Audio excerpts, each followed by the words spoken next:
साथियों नमस्कार। इस वीडियो में हम उत्तर प्रदेश की मौजूदा राजनीति के बारे में बात करने वाले हैं। देखिए, साल 2022 का यूपी विधानसभा का आम चुनाव फरवरी में होने वाला है और इसके डेट अनाउंस हो चुके हैं। इलेक्शन कमीशन ऑफ इंडिया पूरी तरह से तैयार है कि कोविड फ्री इलेक्शन होगा और इसके साथ साथ फ्री और फेयर इलेक्शन होगा, यानी कि भय मुक्त चुनाव होगा। अब देखने वाली बात है कि चुनाव आयोग का यह दावा और सरकार का जो एडमिनिस्ट्रेशन है वो कितना एक्टिव हो करके कैसे काम करता है कि स्वतंत्र और निष्पक्ष चुनाव कराना संपन्न हो सके। इस वीडियो में हम लोग, जैसा हमने शुरू में ही कहा है, कि उत्तर प्रदेश की चुनावी राजनीति के जो करंट के मुद्दे हैं उसके बारे में हम बात करेंगे। तो देखिए, अभी 2 दिन हुआ यूपी सरकार के एक वरिष्ठ मंत्री स्वामी प्रसाद मौर्य ने भारतीय जनता पार्टी छोड़ दिया है और वो समाजवादी पार्टी ज्वाइन कर लिए हैं। उनके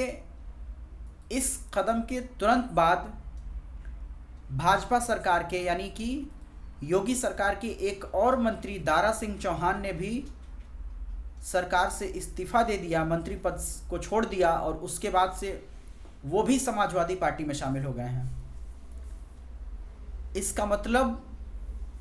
पार्टी छोड़ने और दूसरी पार्टी ज्वाइन करने का सिलसिला यूपी की राजनीति में शुरू हो गया है और अब वो समय है कि चुनावी आचार संहिता भी लागू है। ऐसे में अपनी अपनी गोटियां फिट करने का और अपने अपने कैंडिडेट्स को, अपने अपने उम्मीदवारों को, मजबूत उम्मीदवारों को बल्कि अपने पाले में करने का सिलसिला जो है वो आखिरी दौर में है, क्योंकि पहले चरण की वोटिंग जो होगी उसके लिए जो उम्मीदवारों के नाम फाइनल करने का समय ये आखिरी चल रहा है। सभी पार्टियां अपने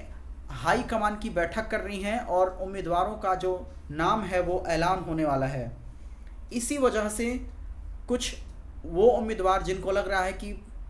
उनकी पार्टी, उनकी मौजूदा पार्टी उनका टिकट काट सकती है, वो उस पार्टी को छोड़ करके अपनी दूसरी सेफ जगह शायद तलाश रहे हैं, ताकि वो जहां से उनको उम्मीदवारी मिल जाए और जहां उनको जीतने के अधिक चांसेस मिलेंगे वहां वो शायद जाना चाहते हैं। इसी क्रम में अगर स्वामी प्रसाद मौर्य और दारा सिंह चौहान की बात करें तो इन लोगों का जो पॉलिटिकल करियर है उसको देख करके, उसको समझ करके यही लगता है कि पहले भी ये बहुजन समाज पार्टी के नेता रह चुके हैं और ये जब बीएसपी की सरकार रही है तो कैबिनेट मिनिस्टर के तौर पे बीएसपी में काम कर चुके हैं और जब उन्हें शायद लगा कि अब उनकी पार्टी सत्ता में नहीं आएगी तो वो बीएसपी छोड़ करके भाजपा में शामिल हो गए थे। लेकिन अब देखने वाली बात है कि उनके नज़र में अब भाजपा उनके लिए ठीक नहीं रही। तो